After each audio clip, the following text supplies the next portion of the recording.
Hey everyone, welcome back. If you're a business owner or accountant using QuickBooks Online in 2025, you know how important it is to handle payroll smoothly.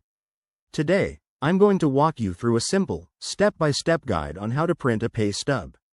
This process is straightforward, but I'll make sure to cover everything so you can do it quickly and accurately. Let's dive in. First things first, make sure you're logged into your QuickBooks Online account. If you have two-factor authentication set up, go ahead and complete that for security. Once you're in the dashboard, navigate to the left-hand menu and click on Payroll. This is where all your employee payment details are managed.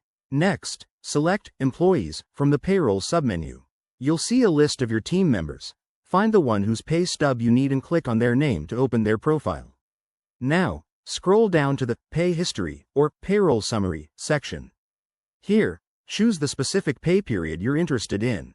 QuickBooks will display the details for that period.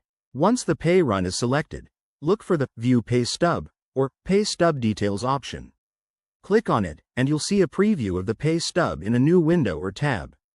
Take a moment to review the information for accuracy, like hours worked, deductions, and net pay. It's always good to double-check to avoid any errors. To print, simply click the print icon in the preview window. If you prefer a digital copy, hit the download button to save it as a PDF.